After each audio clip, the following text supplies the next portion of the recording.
inside Pennsylvania's richest town. Now, for those who don't know, I live in Pennsylvania. So what's the richest town in PA? We're gonna find out. This is Kensington, Philadelphia. Oh yeah, Kensington. I know a lot about this area. I remember seeing Tyler Oliveira's video on Kensington. Oh my god, I can't believe what goes on there. But just 12 miles away, you'll find this.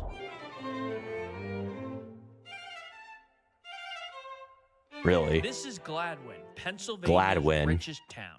With a median house value of over $2 million, Gladwyne is one of Philadelphia's many wealthy suburbs. Gladwyne is locked in time. Gladwyne is the Brigadoon of America. A lot of our friends are in real estate, a lot of finance is still here, private equity, hedge funds, lots of private wealth management. The quaint town, however, is about to experience a massive change. All right, so we just found out something crazy about the town, which is that it was just bought by an individual. We wanted to see what Gladwyne's like and find out why it's so wealthy. We also want to find out why is it connected to Kensington and why is its history that of America in many ways. I mean, all these factories and everything that are around here, the people up there were the ones that own it down here. They're rich. Come with us to Pennsylvania's richest town to find out. Our journey starts in Kensington. Kensington is known as the zombie capital of the U.S., thanks in large part to the dozens of YouTubers who've done videos there. But I actually thought about doing the same thing, but I was like, that's probably not a good idea. I don't know anybody who lives there that could help me out. Used to be quite different. How long have you lived in Philly? Say 73 years. My parents moved us here when I was 2 years old. The farm burned down. Wow. So we moved here too. So what did this neighborhood used to be like? Factories, really big big factories. Kensington used to be like a. From what I read, Kensington used to be like this town that was settled by Irish immigrants, and they made factories and manufacturing, and now it's like a drug den basically. That building right back down there. Wow. They were a real big thing around here. Back when I was a kid, I mean, Jesus, my father worked. My mother did not work. We were able to afford a house, a car. We had vacations all the time. We were doing everything with no problem. How much has changed since then? I mean, you have 2 jobs, 3 jobs, and you still can't afford a house around here. It's ridiculous. It's ridiculous, totally. Unfortunately, and this is my personal opinion and my personal opinion only, democracy apparently lasts only about 250 years before corruption finally seeps in and destroys it. I mean, I don't want to get into the politics of things, but things have changed a lot. Kensington was once a manufacturing hub, and it helped earn Philadelphia the nickname of the workshop of the world. Located right on the water, Kensington was perfect to host factories and lumber yards. Breyer's ice cream was born here, but it was most known for making textiles. This was the Kensington Mill District, which was once the world's HQ of textiles. Yeah, so believe it or not, the cowboy hat was embedded behind us. This used to be the iconic main factory building of Stetson hats, which had 5,000 employees. This used to be the garment capital of the world, at least they claimed. And you still see the sewing factory building here, the tie factory building there. Philly was a garment hub. So one reason why Kensington was such a good neighborhood for manufacturing and factories and coal depots is it's right on the water here. You can see Philadelphia's downtown, and these used to be shipbuilding yards where we are now, and today they're just, new sort of boilerplate townhouses. And again, it's just crazy to think that this place built 10,000 ships in World War II. And the reason it's connected to Gladwyne is this. I mean, all these factories and everything that are around here, the people up there were the ones that own it down here. They're rich. That's what they are. They have big mansions. Really big mansions out there and stuff.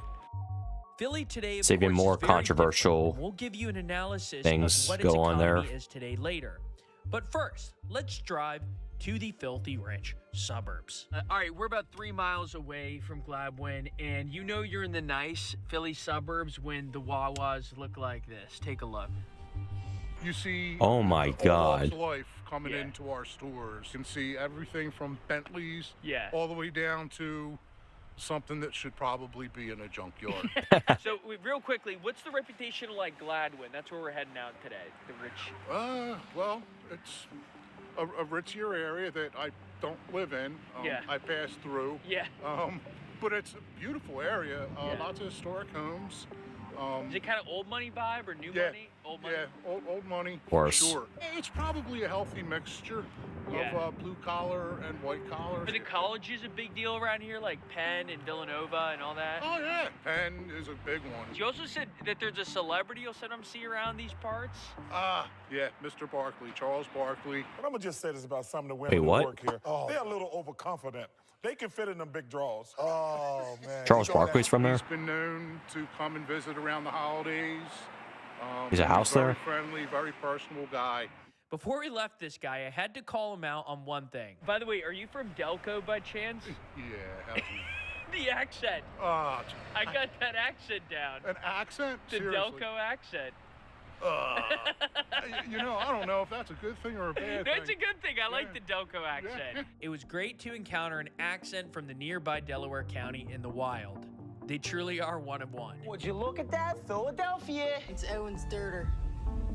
Dirter? Did I stir? So, all right, so first impressions of the Gladwyne area as we're driving toward it, we're 2 miles Yeah, it's like away, you can even tell that quaint. it's for the wealthy, Very pretty, because like all the old houses are homes, separated and historic feel. gated. You can tell a lot of these buildings on the, I mean, you have like colonial ruins on the side of the road, but it's got like a very quaint, old, patriotic, I like America vibe out here. As we pulled up to Gladwyne, the houses started to get bigger and bigger and bigger.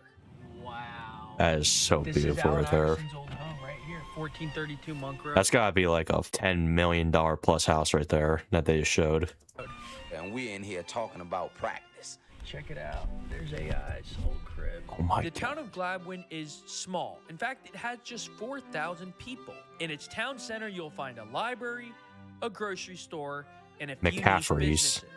Okay, Never so heard of it. as we're driving to see more Not rich, mansions, so, I want to give a quick I shout wouldn't know out it. to the sponsor of today's video, American Financing. Oh, I mean, come come on. on, we're in the richest town. Thank you, American Financing. Back to Gladwyne. Look at that mansion right there. You just have so many nice, quaint homes. It's incredible. Gladwyne is locked in time. Gladwyne is the Brigadoon of America. Brigadoon is it's an old story in Scotland that the village only appears once every 100 years. A The reason Brigadoon. why is so it disappears before it becomes corrupted by society. This was supposed to be William Penn's example of a village. William Penn, of course, created Philadelphia based on Utopia. Yes. I remember between learning two about him in rivers school. and gridded streets. And this was his attempt to create the perfect suburban example. And we've been very lucky to keep it this way. Many people tried to come in here and turn it into a just madhouse. And we fought just to keep it this way. McCafferty's wouldn't be here if it wasn't for a group of the villagers, which we got together, which I was a part of, and stopped the developer from putting in 65 apartments. Early on, there was mills down the bottom of the street. This was a mill town. Oh yes. Sorry about the phone. Don't worry, But it's nice. I It's can't nice I background. can't turn it off. I mean, some of the nouveaux that come in here have no respect for anybody. They think that they're the SHIT, and it's like, okay, you made it. Good for you. Right. Treat the people here. Here it's a mix though, all over. That I don't know. I don't know what their money comes Yeah. from, but all I know is A lot of people we've been money here for years, like that. and, some of the newer people can be a little bit over the top initially. What's your favorite part about it? The town. My church. Your church. Baptized there, married Hey. there. What kind of church is it? At St. John Vianney, it's a Roman Catholic church. Roman Catholic. Didn't Nick Kennedy get married there? Yes, actually, Yes. you're right. Really? Yes, RFK. Junior. Got married there. Yeah. This is the little secret nugget. Like as I said, Brigadoon. Yeah. Just because it's tucked off to the side, Yes. it has not been overdeveloped. Yes. So, anyway, and you got the right guy. Hey. Born and raised here. I grew up in Belmont Hills, which is Montgomery County, just outside of Gladwyne, and definitely like a big change as you get a little deeper into Montgomery County. A lot of big houses, not many sidewalks. Definitely feels like a very rich town. The friends that I have or the people that I know there, their parents like own the Comcast center downtown or are involved in these big political issues and definitely a lot of big figures. We definitely have a lot of suburbs around the city, and I think that's where the people with the money would flock to. Oh my goodness, the houses here. Okay, we are finally in Gladwyne, and the houses here, are just insane. Look at this estate. Unreal. Unreal. All right, so this That house is right beautiful. here is going for $9 million. It's Okay, the so it was most right around expensive 10 home million. for sale right now in Gladwyne, and it's 9,000 square feet. Like most here, it's beautiful. Just the landscaping is incredible. It's a great lot. It even has a name, Highborn. So this house right here is 18,000 square feet. It's going for $7 million. Ryan Serhant just did an I was gonna say like 15 million. house. But again, a very regal, old school mansion. So this is typical Gladwyne. First of all, the average house or the median house sold last year went for over $2 million. So like the median is high. And you have a bunch of old looking traditional, as if they were built in the early 1800s homes like this one behind us. And it's very rustic. Like you have a lot of, like look at this property behind us. You can only see the house through the trees here. But it's a very beautiful rural, you see horse crossing signs. One resident told us it was William Penn's idea of a dream village. So yeah, but this is a typical house here. I mean, this is a joke. This house right here is 29,000 square feet. 29,000 square feet. It has a I've seen this video online. I just saw this video.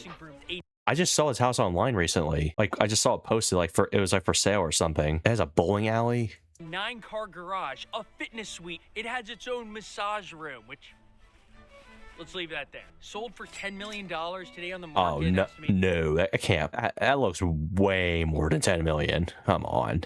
For $12-15 million, and also good to show. That's gotta be worth 20, 25. Right here. I mean, nice home, but yeah, it gives a little perspective. I mean, this is unbelievable. On Marion Square, check it out.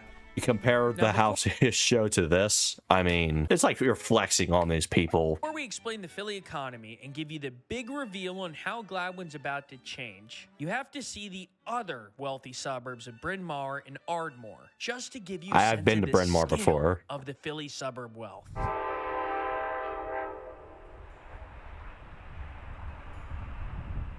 I'm Marlon. Marlon Max. So Max? nice to meet you. Yes. Well, this is a beautiful store here. Can you tell us a little bit about it? So I can tell you a lot about it. Yes. I am a jewelry designer. Marlon Schiff is the brand. And I thought it would be a great idea to open up a boutique that is a branded boutique. So all the jewelry in this boutique is my label. It's a fun place, and the community really supports it because we're a fun gift store. So when did you start your business? I'm afraid to admit. No, we gotta hear. When I was 24. Amazing. So I'm 60. You honestly you do not look you. That's been a long time. Okay, so the town's here. So we spent a lot of time in Gladwyne. What's Gladwyne like? How would you describe it? It's a throwback in a lot of ways. It's very charming. I think it's very quaint. Like I go to the market there all the time. My vet, my old time, it's like an old time vet with like a little patio, and it's just so cute. But don't you think it's like so quaint? That's literally, the best way to describe that was the one word I used immediately. Was quaint. The homes, it's like they're proportionate. That's where I go to the hardware store. Yeah, so cute. But then you come out here, Ardmore and Bryn Mawr, and like so many pretty towns here. How have they changed in the last drastically? Yeah. Drastically. You also have a golf club here, I've heard. Yes. Marion, yeah. Marion. And they're having the open, but I think maybe the next summer might be here I saw again. that. How would you describe kind of like the sources of money? I mean, it's varied. A lot of entrepreneurs, real estate, law is a big thing in Philly. Yes. Good and bad. Yes. Right. There's a lot of lawyers in Philly. Don't get hurt here. Yes. A lot of our friends are in business for themselves. A lot of finance is still here. Obviously, it's not New York. Yeah. But there's still a lot of financial institutions, private equity, hedge funds, lots of private wealth management. A lot of young people complain about cost of living, breaking into a town like this one. What's your response to that? Well, since my kids are 31, 30, and 28, I'm in the height of that. And no, I think it's tough. I think the cost of living is very high. So this lady here, Marlon Schiff, she has a big business, does business all across the country. We just met her at her store here. Unbelievably nice. It was inspiring to talk to Marlon Schiff, who welcomed us despite the lack of heads up, and she sort of hit the nail on the head about Philly's economy. Its wealth is complicated. So a ton of the people in Gladwyne and the nearby town Ardmore, they commute into the city via train, very similar to what we've seen in some of the New York City suburbs. And so this is the closest train station, Haverford train station. You might recognize that name, Haverford College, a really prestigious liberal arts college is here. So what is that saying on TikTok? It's like, what's trash if you're poor but class if you're rich? I think train stations are kind of like that. You see a lot of luxury cars in the parking lot here. You got a Benz, you got a Lexus, you got a Range Rover there, you got another Benz there, and anyways, so here's Haverford. Okay, so this rock right here, I've seen it everywhere in this suburb. It apparently has a name. Wissahickon Schist is the name. Wissahickon Schist. It's a rock unit that's unique to this part of Pennsylvania, some parts of Delaware, some parts of Jersey. But if you're ever playing GeoGuessr for wealthy suburbs in America, and you want to know if it's a rich Philly suburb, this rock might be your giveaway. The Philly economy is indeed varied, and the evolution of wealth is really that of America's. In the United States in 1950, 1 out of 3 workers worked in manufacturing. Today, fewer than 1 in 10 do. Yep. Those numbers almost perfectly line up with Philly's decline in manufacturing. Philly's decline started in the 1970s. At the start of that decade, 1 in 4 workers in Philly was a manufacturing worker. By the end, it was less than 1 in 6. Today, it's less than 1 in 10. What's replaced the blue-collar workers, although there are still some, is a largely white-collar economy centered around healthcare, education, law, finance, and media.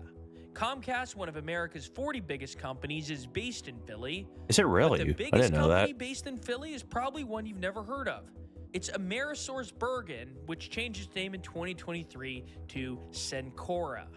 The company, which is the 10th largest I saw that in company when I went to America, is actually Conshohocken. based in the Back to the suburbs car near show I went to Gladwyne. like But again, I can't stress enough to June you how 7th, important I think. healthcare is to Philly. In the Philadelphia metro area, there are 100,000 jobs in healthcare alone. Much of this is... I was near Gladwyne. Oh, no way. I think I was like in this area, like in this particular area right here when I went to that car show, that concourse event. I think I was like right here in this area. I didn't know Gladwyne was right here. Or was I like over here somewhere? There are 100,000 jobs in healthcare alone. Much of this is concentrated around Penn, which is a hotbed for medical research. In fact, it's earned the nickname Silicon Valley because of all the cell and gene therapy research Silicon Valley. there. But that health industrial complex extends far beyond Penn. But now we go back to Gladwyne, where we learned at the end of the day how the town is about to undergo serious change. Over the course of today, we've learned something crazy about the town, which is that it was bought by an individual. And an individual has been in the headlines a lot lately. And that individual is Jeff Yass of Susquehanna, the trading firm that has essentially bought TikTok. Overall, he's I think the biggest. They bought TikTok? Republican They're gonna donor, buy second TikTok? biggest after Miriam Edelson. So he's a massive figure. He lives in this area. He's Philly based. And he and his wife just bought up the town, so they'll be remodeling it. We just did some research. Bought and the it's town. true. So Jeff Yass is one of the 30 richest people on the planet with a net worth of $65 billion. He's also the main reason you still have TikTok on your phone, since his firm bought a huge stake in the company and then pressured the Trump administration to keep it. And he and his wife are revitalizing the Gladwyne Town Center. So he's basically one of the people that wanted to keep TikTok unbanned in America. Now, will that change the fabric of Gladwyne? Or is this simply a case of a philanthropic couple strengthening and improving their town? That remains to be seen, but what we do know is this. Gladwyne is one of the nicest towns we've seen in America, and when we visited, it sure did feel. Should I visit like this one bringing day? Probably wouldn't be too far of a drive, honestly. Should I go to Gladwyne one day? I don't know. I was near there apparently.